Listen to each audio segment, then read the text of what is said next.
जय हिंद दोस्तों, स्वागत है आप सभी का हमारे इस YouTube channel student study platform पर। दोस्तों, आज के इस वीडियो में हम बात करेंगे बिहार शिक्षक भर्ती नई नियमावली 2023 के बारे में। जी हाँ दोस्तों, बिहार शिक्षक भर्ती नई नियमावली, क्योंकि बिहार सरकार की तरफ से आज यानी कि 10/4/2023 को कैबिनेट की बैठक में नई नियमावली पर मुहर लगा दी गई है। यानी कि जो नई नियमावली आने वाली थी उस नई नियमावली पर जो है कि यहाँ पर मुहर लगते ही शिक्षा विभाग की तरफ से ये नोटिस जारी कर दी गई। और ये नई नोटिस आप देख सकते हैं कि फुल डिटेल्स है नई नियमावली को लेकर। तो इस पर फुल बात करेंगे फुल डिटेल्स में। तो उससे कि पहले अगर चैनल पर नए हैं तो चैनल को सब्सक्राइब कर लीजिएगा, साथ ही बेल आइकन जरूर दबाइएगा, क्योंकि बिहार शिक्षा भर्ती से संबंधित सारी इम्पोर्टेंट अपडेट आपको हमारे चैनल स्टूडेंट स्टडी प्लेटफॉर्म के माध्यम से मिल जाएंगी। तो देखिए दोस्तों, यहाँ पर क्या है कि आज 10/4/2023 को कैबिनेट की जैसी बैठक में इस पर मुहर लगी। शिक्षा विभाग की तरफ से ये सूचना भी जारी कर दी गई और इसमें लिखा गया है कि नियमावली 1/2/2023 743 भारत के संविधान के अनुच्छेद 309 के परंतु के अधीन प्रदत्त शक्तियों का प्रयोग करते हुए बिहार राज्यपाल के द्वारा राज्य के प्राथमिक, मध्य माध्यमिक, उच्च माध्यमिक, उत्क्रमित उच्च माध्यमिक एवं नव स्थापित उच्च माध्यमिक विद्यालयों में विद्यालय अध्यापक के पद पर नियुक्ति एवं उनके सेवा शर्त को विनिश्चित करने हेतु निम्नांकित नियमावली बनाते हैं। यानी कि जो बिहार में विद्यालय है, प्राथमिक हो, मध्य माध्यमिक हो, उच्च माध्यमिक हो, उन सभी में जो है कि विद्यालय अध्यापक के नियुक्ति के लेकर के राज्यपाल के द्वारा जो है कि यहाँ पर ये नई नियमावली बनाई गई है। अब देखिए इस नई नियमावली का क्या नाम होगा। तो देखिए, संक्षिप्त नाम, विस्तार एवं प्रारंभ कैसे होगा। तो यह नियमावली बिहार राज्य विद्यालय अध्यापक नियमावली 2023 कही जाएगी। यानी कि बिहार राज्य विद्यालय अध्यापक नई नियमावली 2023 कही जाएगी।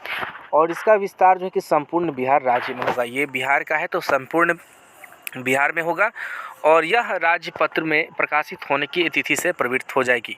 ठीक है।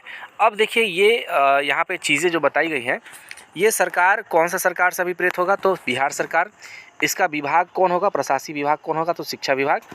विद्यालय से अभिप्रेत है। देखिए यहाँ पे कौन से विद्यालय के लिए होगा, तो बिहार सरकार द्वारा संचालित एवं नियंत्रित राजकीय, राजकीयकृत, प्रोजेक्ट कन्या एवं राजकीय बुनियादी विद्यालय, जिसमें सभी उत्क्रमित नव स्थापित उच्च माध्यमिक विद्यालय सम्मिलित है। प्राथमिक विद्यालय जहाँ पे 1 से 5वीं तक की पढ़ाई होती है, यहाँ पे ये लागू होगा। मध्य विद्यालय जहाँ पे 1 से 8वीं या 6 से लेकर के 8वीं, 6ठी से लेकर 8वीं तक की पढ़ाई होती है। बहुत सारे ऐसे मध्य विद्यालय हैं जहाँ पे मात्र 6 से लेकर 8 तक की पढ़ाई होती है, और बहुत ऐसे मध्य विद्यालय जहाँ पर 1 से लेकर 8वीं तक की पढ़ाई होती है, तो उन सभी पे लागू रहेगा।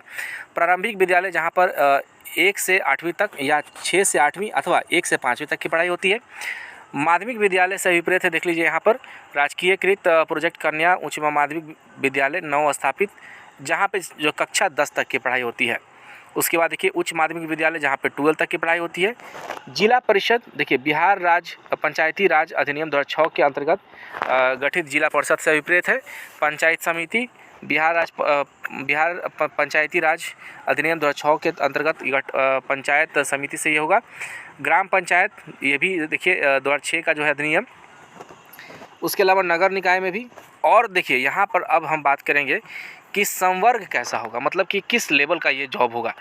तो ये नियमावली जो है कि जिला स्तर विद्यालय का अध्यापक संवर्ग होगा। ठीक है, तो जिला स्तरीय ये बहाली है।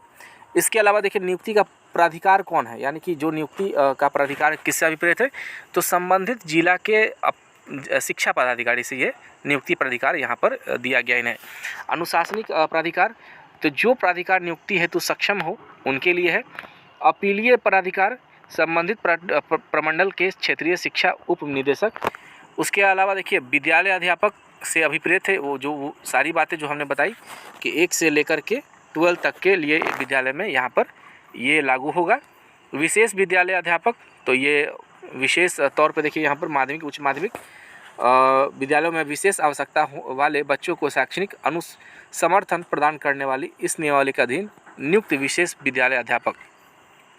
प्रधानाध्यापक से अभिप्रेत है। तो ये सारी चीज़ें यहाँ पर देखिए बताई गई हैं। प्रधान शिक्षक जो कि यहाँ पर देखिए बिहार राज्य के कृत प्राथमिक विद्यालय प्रधान शिक्षक जो कि नई नियमावली 2021 में आई थी उससे रिलेटेड होगा। पूर्व से नियुक्त पंचायती राज संस्था अंतर्गत नियुक्त शिक्षक, तो ये सारी चीज़ें पूर्व से रिलेटेड जो है वो बातें बताई गई 2006 में जो नियमावली आई थी उससे रिलेटेड। उसके अलावा जो है कि ये सारी बातें और है। पात्रता परीक्षा, देखिए यहाँ पर पात्रता परीक्षा जो कि बहुत ही महत्वपूर्ण है। तो बिहार सरकार अथवा केंद्र सरकार के प्राधिकृत एजेंसी द्वारा इस नियमावली के अंतर्गत आच्छादित संवर्गों हेतु आयोजित की जाने वाली परीक्षा जो है कि पात्रता परीक्षा उससे रिलेटेड होगा, जिसमें आप कह सकते हैं सीटेट जो होता है उसके लिए। उसके अलावा शिक्षक प्रशिक्षण कौन सा इसमें लागू होगा, तो DLED, B.Ed, B.A.Ed, BSc add या देखिए 3 वर्षीय एकीकृत B.Ed M.Ed की उपाधि या B.Ed BSc एड की 4 वर्षीय डिग्री, 4 वर्षीय प्रारंभिक शिक्षा शास्त्र में स्नातक BLED बोलते हैं उसको। इसी प्रकार से और भी जो है कि देखिए मान्यता प्राप्त DLED भी होगा, B.Ed होगा, BP.Ed होगा, उसके बाद B.A.D होगा, BSc एड होगा। साथ ही समय समय पर राष्ट्रीय अध्यापक शिक्षा परिषद यानी कि NCTE द्वारा जो परीक्षा जो शिक्षक प्रशिक्षण कराई जाती है उसकी डिग्री इस पर मान्य होगी। तो ये सारी चीज़ें हो गई डिग्री को लेकर के। आयोग की बात करें तो देखिए अब बताया जा रहा है कि ये भर्ती अब जो है कि पंचायती स्तर से ना होकर के आयोग के द्वारा होगा। तो आयोग से अभिप्रेत है इस नियमावली के अधीन संवर्गों में नियुक्ति की अनुशंसा हेतु राज्य सरकार द्वारा प्राधिकृत किया गया कोई आयोग। तो देखिए आयोग जब भी नोटिफिकेशन आएगी, ये फिलहाल नियमावली है, जब भी नोटिफिकेशन आएगी तो वो कोई ना कोई एक आयोग होगा, चाहे वो BPSC के तहत हो, चाहे BSSC के तहत हो या किसी और आयोग के द्वारा ये बहाली आएगी, तो उस आयोग के अधीन ये बहाली कहा जाएगा। संवर्ग कौन सा होगा, तो देख लीजिए यहाँ पे शिक्षा विभाग के नियंत्रणाधीन राजकीय बुनियादी विद्यालय, राजकीयकृत एवं प्रोजेक्ट कन्या विद्यालय में नियुक्त होने वाले विद्यालय अध्यापक का संवर्ग होगा। प्राथमिक एवं मध्य विद्यालय के मूल कोटि एवं स्नातक कोटि के विद्यालय अध्यापक तथा माध्यमिक विद्यालय एवं उच्च माध्यमिक विद्यालय में विषयवार विद्यालय अध्यापक का अलग अलग संवार होगा और यह संवर्ग जिला स्तर का होगा। इसके पहले भी हमने बताया कि ये जिला स्तर का ये बहाली है जो कि बिहार राज्य के पूरे अलग अलग जिलों के लिए लागू होगा। और ये देखिए सीधी भर्ती होगी, विद्यालय अध्यापक के सभी पद सीधी भर्ती से भरे जाएंगे। अर्हता क्या रखी गई है, तो देख लीजिए यहाँ पर कि भारत का नागरिक हो और बिहार राज्य का अस्थायी निवासी हो। विद्यालय अध्यापक के पद पर नियुक्ति हेतु राष्ट्रीय अध्यापक शिक्षा परिषद पर समय समय पर जो शैक्षणिक और प्रशैक्षणिक योग्यता है वो धारित करता हो।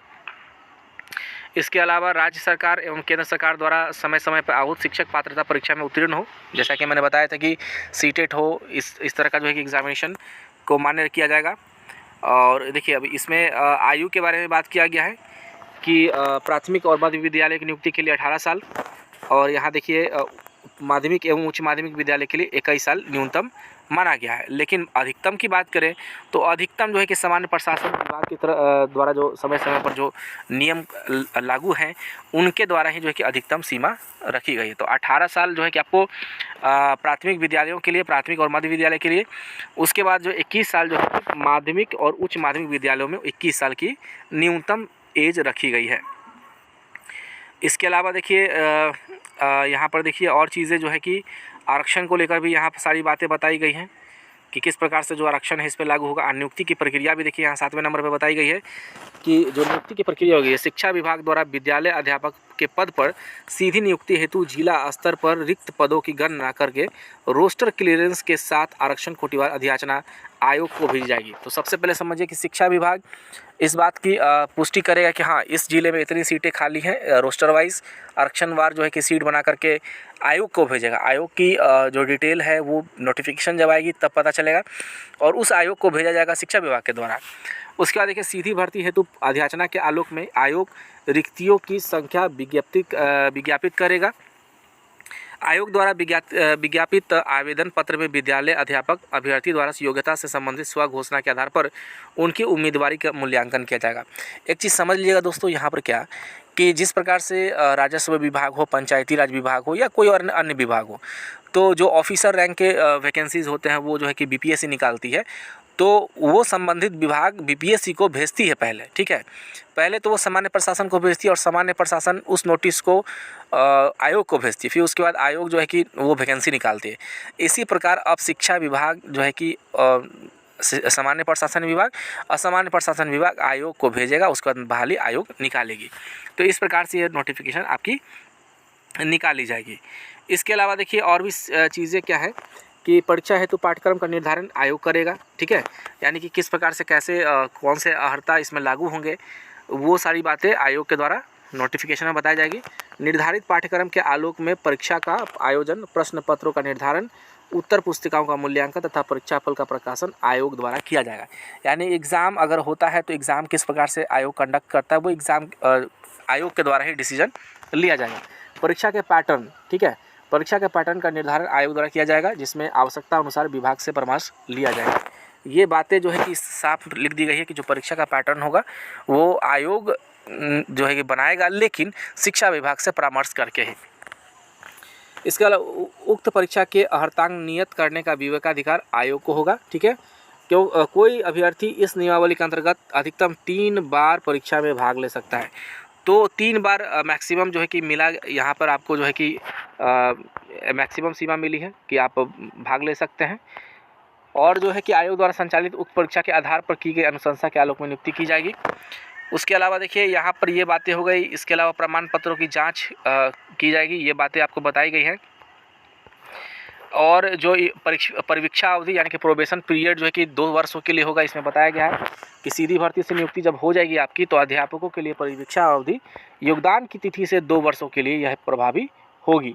और परीक्षा अवधि में संतोषजनक नहीं पाया जाता है तो 1 साल का और विस्तार किया जाएगा, यानी कि 2 साल आपको प्रोबेशन पीरियड में रहना है, ठीक है। उस प्रोबेशन पीरियड को कंप्लीट करने के बाद ही नियुक्ति को कंफर्म माना जाएगा। अगर उस प्रोबेशन पीरियड में आपकी जो है कि सेवा ठीक ठाक नहीं लगती है शिक्षा विभाग को, तो 1 साल का और मौका दिया जाएगा। अगर उस 1 साल में अगर आपको जो है कि वो भी सेवा संतोषजनक नहीं पाई जाती है, तो जो नियुक्ति प्राधिकार है ऐसे में अध्यापक को सुनवाई का अवसर देते हुए उन्हें सेवा मुक्त कर दिया जाएगा, यानी कि आपको जॉब से हटा दिया जाएगा। तो ये सारी बातें हैं दोस्तों। और उसका संपुष्टि कैसे होगी, यहाँ पे देखिए, परीक्षा अवधि संतोषजनक रूप से पूरा करने, प्रशिक्षण सफलतापूर्वक पूरा करने और शैक्षणिक प्रशैक्षणिक प्रमाण पत्र आदि जांच होने पर सेवा में संपुष्टि की जाएगी। उसके अलावा देखिए यहाँ पे वरीयता सूची के बारे में बताया गया कि किस प्रकार से आपका जो है कि वरीयता सूची रहेगा। जो है कि यहाँ पर देखिए प्राथमिक एवं मध्य विद्यालय के अध्यापक को विषयवार समेकित वरीयता सूची होगी। उसके अलावा जो है कि उच्च माध्यमिक विद्यालयों के लिए अलग वरीयता सूची होगी। आपसी वरीयता सामान्य प्रशासन विभाग द्वारा निर्धारित सिद्धांत के अनुरूप होगी। उसके अलावा विद्यालय अध्यापक की वरीयता सूची जिला स्तर पर संधारित की जाएगी, ठीक है। और सबसे मेन चीज़ की स्थानांतरण यानी कि ट्रांसफ़र इसमें होंगे कि नहीं होंगे, उस पर भी बातें यहाँ बताई है। यानी कि विद्यालय अध्यापक का पद अस्थानांतरणीय होगा, यानी कि आप ट्रांसफ़र ले सकते हैं। और किस प्रकार से क्या रहेगी, तो वो मंत्रिमंडल सचिवालय विभाग के द्वारा यहाँ पर जो समय समय पर जो दिशा निर्देश दिए जाते हैं उसके हिसाब से ही यहाँ पर आपका स्थानांतरण होगा। अब आते हैं यहाँ पर जो मेन पॉइंट है दोस्तों, आप देख लीजिए कि अनुशासनिक कार्रवाई कैसे होगी। तो वो जो है कि बिहार सरकारी सेवक जो नियमावली है 2005 उसके हिसाब से आप पर जो है कि कह सकते हैं अनुशासनिक कार्रवाई की जाएगी। सेवा संबंधित शर्त जो है कि ये है कि जो भी वेतन का अधिकार है वो राज्य सरकार द्वारा निर्धारित किया जाएगा। विद्यालय अध्यापकों के संवर्गों का पद बल वही होगा जो सरकार द्वारा समय समय पर निर्धारित किया जाएगा।